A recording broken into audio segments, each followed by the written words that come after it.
In the center of the galaxy, there was a great place called the Galactic Assembly. Leaders from many alien species met here to talk, argue, and make decisions. The hall was massive, with floating chairs, shining lights, and giant windows showing stars outside. One day, the topic was Earth. An old alien historian stood up.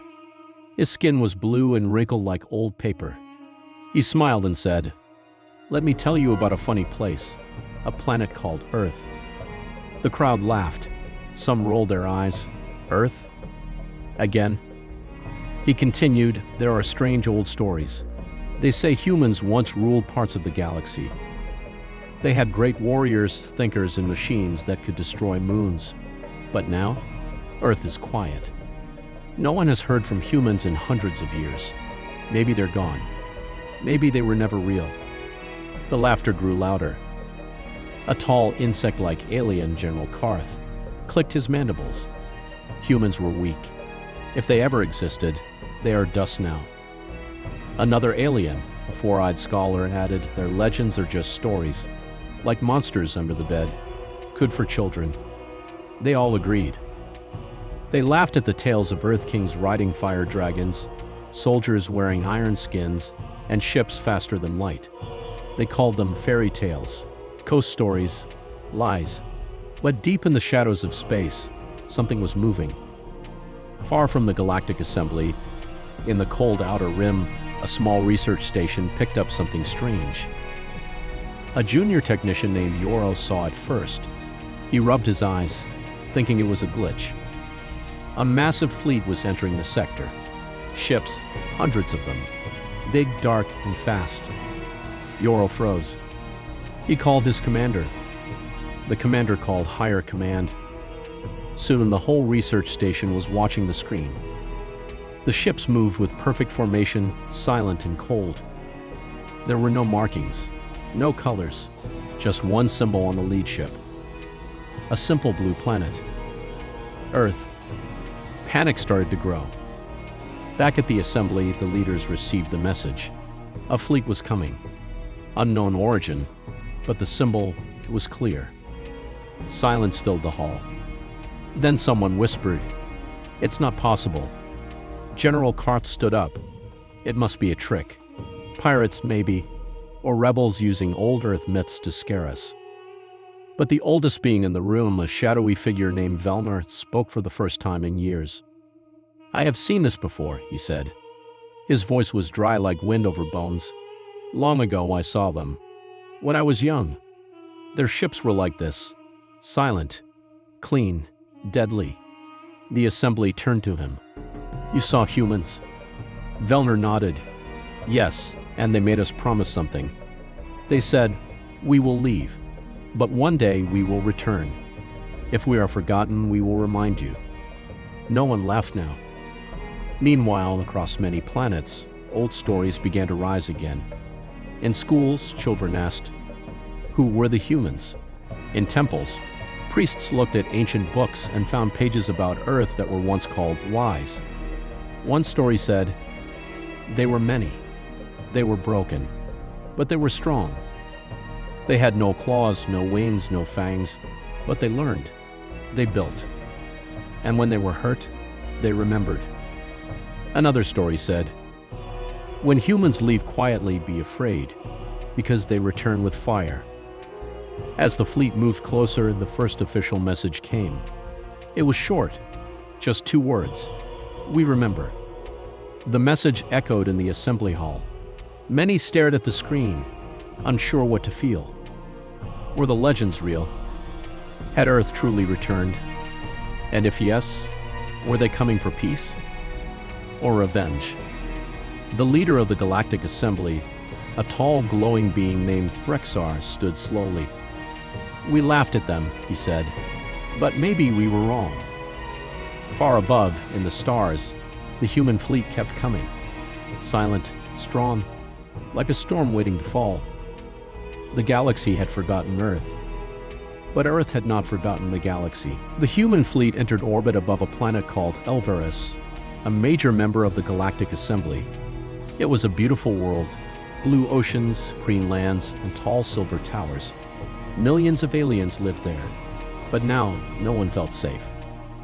Hundreds of human ships floated in the sky like silent watchers. They didn't send any warnings, no demands, no greetings, just silence. On the ground, people stared up. Children asked, "Are they here to attack us?" Some parents lied, saying, "No, they're just visitors."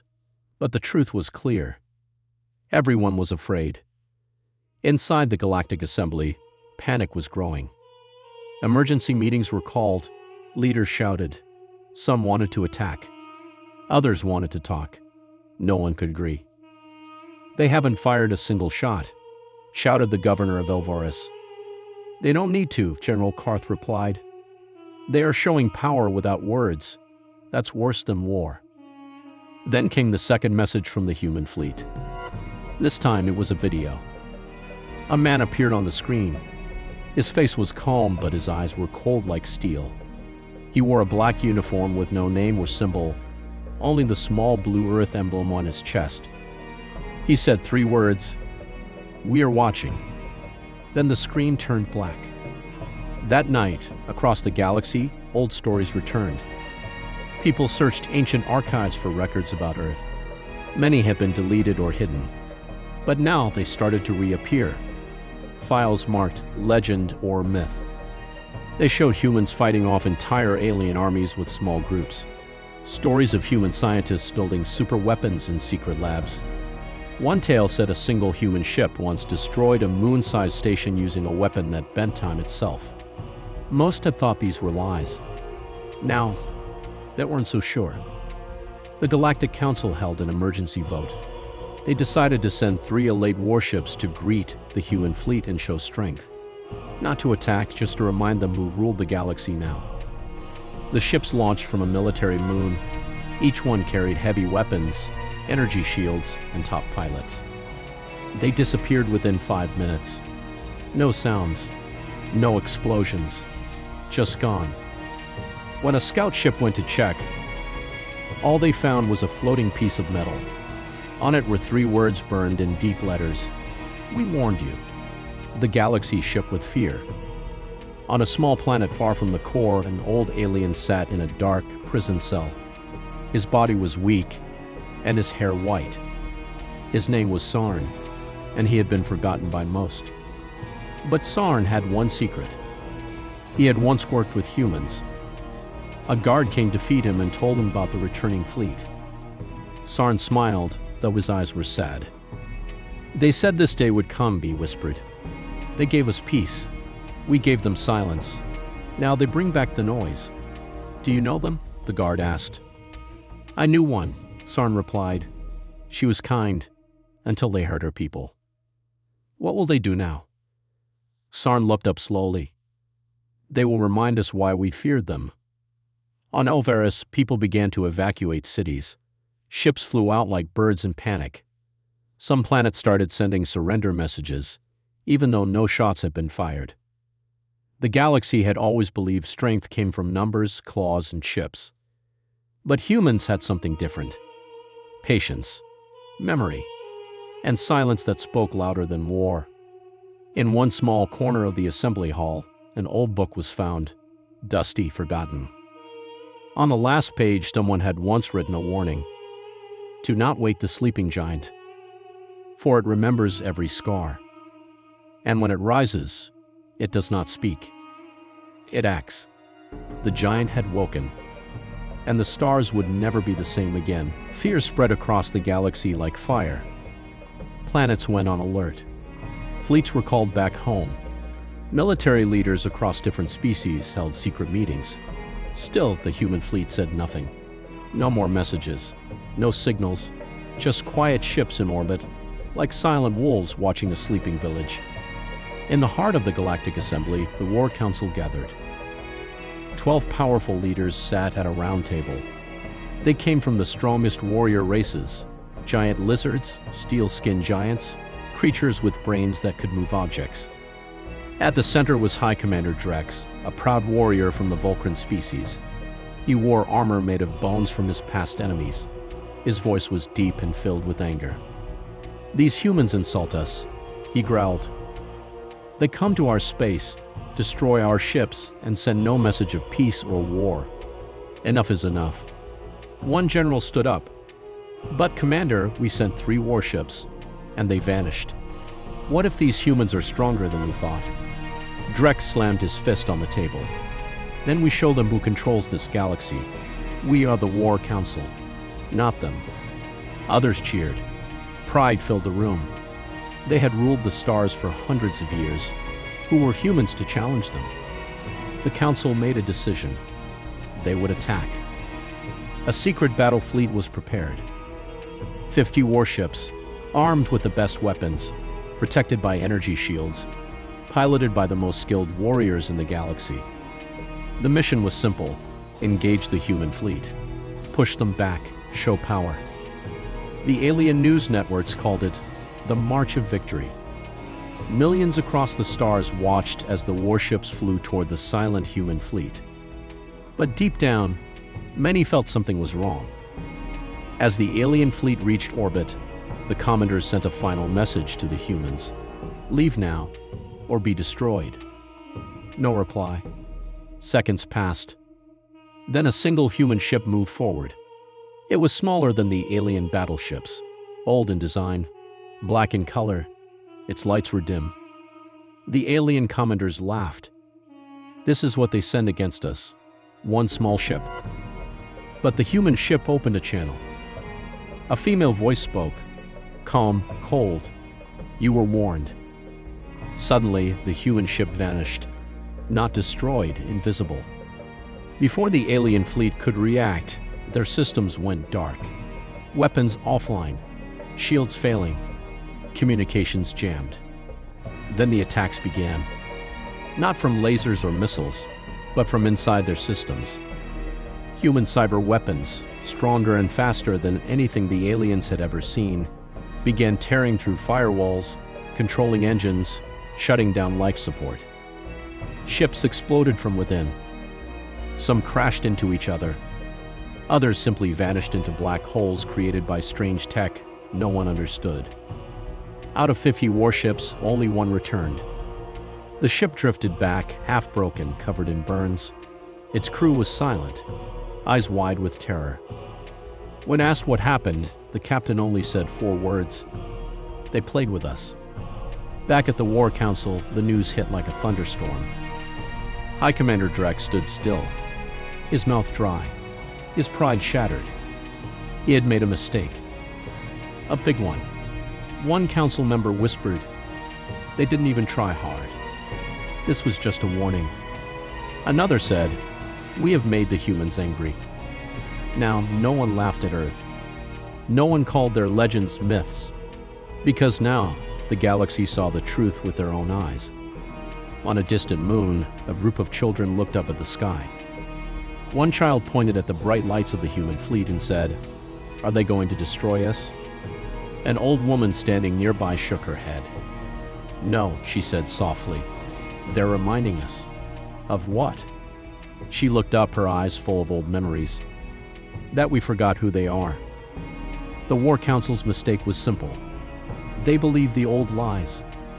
But the truth had returned, wearing iron, flying through stars, and carrying memories sharper than any blade. The humans didn't need war. They just needed the galaxy to remember. Far from the battles and meetings on a forgotten prison planet called Dakar 9, the air was always cold and the sky always gray. Here, the galaxy kept its oldest prisoners, beings who knew secrets that others wanted to forget. Deep inside a mountain, behind heavy metal doors and force fields, there was a cell. Inside it sat a thin old man. His skin was pale, and his white hair touched his shoulders. He wore no shoes, and his hands were chained. His name was Elias Ward. He was human. Most of the guards didn't know who he was. To them, he was just an old prisoner. He never spoke, never caused trouble. He just sat there staring at the wall. But today, he smiled. A young alien guard, curious, stepped closer. "You hear the news, old man?" The guard asked. "Your people are back. Big ships, big weapons. Everyone is scared." Elias slowly turned his head. His voice was soft, like a breeze before a storm. They should be. The guard laughed. You think your people are strong enough to fight the galaxy? Elias looked at the guard with tired but sharp eyes. We tried peace. We tried silence. You didn't listen. Now you will. The guard felt a chill and stepped back. In the Galactic Assembly, leaders searched for answers. Where did the humans go for all these centuries? Someone asked. Why didn't they return earlier? Asked another. A historian brought an old file, hidden under layers of digital locks. It was called Project Exodus. The file revealed a shocking truth. Hundreds of years ago, when Earth was under threat, humans didn't die out. They didn't lose. They left on purpose. They disappeared from the galaxy, going to the edge of space beyond known systems. There, they built quietly. They learned. They evolved. They created machines no one had seen before. Weapons no one could understand. They didn't vanish because they were weak. They vanished because they were preparing. On Dakar 9, Elias Ward sat in silence again, but inside his mind he was remembering. He remembered the day Earth made its decision to vanish. He was a young soldier then. He had watched Earth's leaders send out ships, thousands of them, through the dark corners of the universe. We'll return only when the stars forget us, the commander had said. And when we return, we won't speak. We'll show them. Now that time had come. In the streets of many alien cities, fear was turning into something else, curiosity. People whispered questions. Were the stories true? Did humans really bend gravity with their minds? Was Earth a myth or a warning? Even schools began changing their lessons. What once was taught as fairy tales was now shown as history. Old books were opened again. One book, found in a deep cave on a forgotten planet, had a final message from a human explorer. You fear our ships, but they are not our true power. You fear our silence, but silence is our greatest weapon. When we return as memory. And memory does not fade. It waits. Elias Ward was finally called to speak. The Galactic Assembly wanted answers. They sent a ship to bring him from Dakar 9. The old human stood before leaders from hundreds of species. Frexstar, the head of the assembly, asked, "Why now? Why did Earth return?" Elias looked around slowly. He was calm still, like a man who had waited too long to be surprised. He said just one sentence, "Because you forgot what you did." Silence filled the hall. He walked out. No one stopped him. Because now even the proudest races of the galaxy knew Earth had not forgotten. Earth had not forgiven. Earth had simply waited. The galaxy was on edge. Every species watched, waiting for what would come next. The human fleet remained silent, their ships hanging in orbit like ghosts. No messages, no attacks, just a steady reminder that they were there. The Galactic Assembly was divided. Some argued that they should send a fleet to destroy the humans. Others, remembering the destruction of the warships, believed that an attack would only lead to more disaster. The leaders were trapped in fear. But one thing was certain. They all knew that humanity had changed the rules. Then, one day, a new message appeared. The message wasn't a signal or a warning. It wasn't a plea for peace. It was simply a single calm voice. The voice echoed across every planet, every space station, and every communication device in the galaxy. It was a human voice. The voice spoke softly, but every word felt like a hammer strike. You laughed at us. You mocked our legends. You believed that we were weak. We warned you to remember, but you did not listen. The voice paused. Now you will. We are not here to beg for your forgiveness. We are here to remind you that we are not gone. We are here because we choose to be, and we will not leave until the galaxy remembers us the way we were. The message ended. The silence that followed was heavier than anything the galaxy had ever felt. The leaders of the assembly looked at each other, unsure how to respond. Far away, on the quiet moon of Vendaris, a small group of old humans listened to the message. They had once been exiled to the farthest reaches of space, forgotten by their own people. But now, they knew the truth. They had known all along that Earth would return. One of them, an old woman named Miriam, stared up at the sky, her eyes full of pride. "They are finally back," she whispered. The others stood in silence, remembering what they had lost. The years of exile, the silence, the endless waiting. But now, humanity was not just surviving. It was standing tall again. Back in the assembly, debates raged on. Some wanted to retaliate. Others, remembering the fear and destruction of the warships, feared that a direct confrontation would lead to total destruction. Then Prexar, the leader of the assembly, made his decision. "We have made a mistake," he said, his voice tired but strong.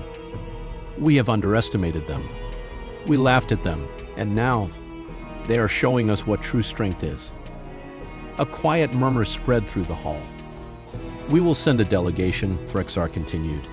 "Not to fight, but to understand. To learn why they have returned." The delegation was small, 5 members, representing the major races of the galaxy. They flew to the human fleet with open hearts, hoping to make peace. They were terrified, but they were also curious. What could humans want after all this time? Why had they come back? When they arrived in the human fleet's shadow, they were greeted not by weapons or warships, but by a single ship. A beautiful, sleek vessel that looked like nothing they had ever seen. It was old, yet somehow new. A symbol of the past and the future combined in one. The delegation's leader, a tall alien named Extracan, stepped forward. His voice was filled with uncertainty. "Human leaders," he began, "we have come to listen. We wish to understand your return." For a long moment, nothing happened. Then a calm voice came over the ship speaker. "We are not your enemies," the voice said. "We are the ones you forgot. But now, we are your judges." The delegation was silent, waiting for the next words. The voice continued. "You took what was ours. You took our land, our people, our homes. You spread across the stars and built your empires. But you never asked. You never cared." The galaxy listened in stunned silence. "We are not here to destroy you," the voice said. "We are here to take back what is ours. We will leave your worlds in peace, if you remember." The message was clear. Humanity was not interested in revenge. They weren't demanding anything that didn't belong to them. They simply wanted to be remembered. They wanted the galaxy to understand that they had once been the rulers of their world. True rulers, not by power alone, but by wisdom. By their strength to survive, and by their ability to forgive. But that strength was now being tested. The galaxy had 2 choices. They could continue to ignore humanity's past and face the consequences, or they could remember and learn. The message was sent to every corner of the galaxy. Governments, leaders, and citizens all received it. Some species, terrified by the power of the humans, began to negotiate. They offered peace. They offered land. They'd offered anything they could to avoid the destruction of their worlds. Others, too proud to bend, declared that they would not give in to human demands. But even they knew deep down that humanity had the power to erase them from existence if they chose. The galaxy was caught in a moment of history, a moment that would decide its future. Would the galaxy finally remember, or would the silence of Earth return forever? The galaxy held its breath. Humanity had spoken. The message was clear. They would not attack, but neither would they leave. The ball was in the galaxy's court now. The assembly was torn. Some species wanted to negotiate, while others prepared for war, believing the humans were only testing their strength. On the edge of the galaxy, the human fleet remained silent. Their ships, strong, old, and sleek, hung in orbit like shadows. No one knew how many ships they had. No one knew what they could do. They were just there, watching. The leaders of the Galactic Assembly sent their final messages. "We will not bow to threats," as a Rethian general declared. "We will stand our ground. We will speak with them, but we will not show fear," said another. a diplomat from the Carton species.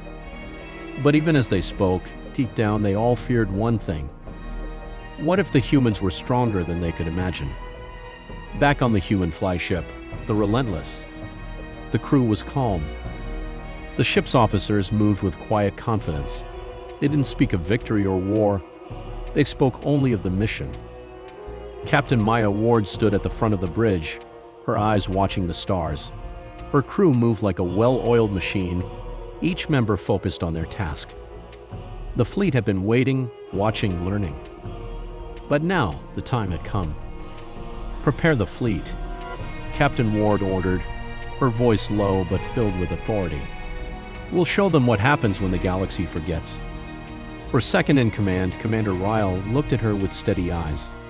"Are we going to attack?" "No," she replied simply. "Not yet. We're showing them we are here. And if they want war, they'll get it." As the human ships moved closer to the Galactic Assembly's capital, a massive alien fleet appeared in the distance. Thousands of warships, each armed to the teeth, formed a wall in space. The alien fleet was ready for battle. On the bridge of the Invincible, the flagship of the Zarathian fleet, General Sorek stood tall, his claws twitching with anticipation. "Today we show them our might. If we don't, they will keep testing us." He turned to his officers. "Prepare to engage the human fleet. We will not allow them to dictate terms." The human ships were smaller, fewer, and more spread out. They did not move in the same massive formation as the alien fleets. Instead, they formed a circle, silent, like a watchful eye. The space between the two fleets was thick with tension. Then, without warning, the Relentless moved forward, slowly but confidently, breaking the silence. The humans had made their move. The alien fleets activated their weapons. Beams of light shot toward the human ships, cutting through the empty space like deadly lasers. But the humans were ready. In an instant, their ships shifted, faster than any alien fleet had ever seen. It was as if they could bend space itself. The lasers missed, burning only empty space. The alien commanders stared in shock. Their systems couldn't track the human ships. "What in the stars?" General Sorek muttered. Then in a flash, the humans fired back, but not with beams or missiles. The human fleet launched shadows, a type of weapon that bent light, creating areas of darkness that swallowed everything in their path. Entire alien ships were consumed by the shadows, disappearing without a sound. The galaxy watched as the battle unfolded. It wasn't a war of explosions or flashes of light. It was a war of precision, a war of control. And the humans had the upper hand. General Sorek ordered his fleet to retreat, but it was too late. The human ships closed in, surrounding the remaining alien forces like a net. "Stop!" Sorek shouted, panic rising in his voice. "We yield. We surrender." But Captain Ward remained silent. She wasn't interested in their surrender. The battle was not about defeat. It was about sending a message. A message that the galaxy would never forget. She didn't speak. She didn't give orders. Her ships simply stayed still, silent in the vastness of space. The alien fleets were paralyzed. Back on the Assembly's homeworld, the leaders stared at their screens in disbelief. The humans hadn't destroyed them. They hadn't fired every weapon at once. The humans had simply reminded them of what true power looked like. The war was over before it even began. The humans hadn't needed to fire the first shot. They had simply shown that they could. As the human fleet turned and moved back toward the edge of the galaxy watched, unsure what would happen next. But Captain Ward knew. She knew that they had shown the galaxy that they could return, and that, more than anything, was enough. They had reminded the galaxy that they were not forgotten. They had reminded the galaxy who they were. The final message came, this time loud and clear across every channel. "Remember us." The fleet disappeared into the stars. The galaxy was left to wonder, would they remember? Or would the silence of humanity fall once again, forever? The galaxy was forever changed. The human fleet had left, but their message had been heard. Everywhere across the stars, life had slowed. The warships and space stations were quiet. No one knew what would come next, but one thing was certain: the galaxy would never forget. On the edge of known space, near an old, forgotten world, a council of galactic leaders sat in silence. The leaders of the strongest species, the Zarethians, the Cartans, the Vulcans, sat in a room that had once been filled with pride. Now it was filled with uncertainty. General Sorak, leader of the Zarethian fleet, was the first to speak. "They are stronger than we thought," he said, his voice filled with regret. "We thought we had controlled the galaxy, but Earth was always more than we knew." The others nodded. The memory of the human fleet, their ships that bent light in space itself, was too fresh. No one had seen anything like it. "You said it yourself," a Cartan diplomat spoke up. "We laughed at them. We mocked their legends. Now we face the truth. We don't control the stars anymore." "But what do we do?" another leader asked. "We cannot forget what they showed us. We cannot forget the power they hold." Sorak leaned forward. "We must learn from them. We must find a way to coexist. The galaxy cannot survive another war. We must find peace with Earth, or we will all fall." The room fell silent. The decision had been made. There would be no more threats, no more pride. The galaxy would remember humanity. Across the galaxy, new changes began. The human fleet did not return in full force, but they didn't disappear either. They remained at the edge of known space, waiting, watching. Human colonies on distant planets, once small and ignored, began to grow again. Ships from Earth were seen in the far corners of space, not to conquer, not to destroy, but to rebuild. Humanity had always been strong, not because of weapons, but because of their will to survive. They had lost much, but they had learned. On Earth, a new message was sent. It was simple. We are home. We are watching, and we are waiting. It was not a threat. It was not a warning. It was a reminder. The galaxy was changing. New treaties were signed.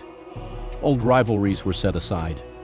The stars were no longer controlled by the strongest, but by those who remembered the power of peace.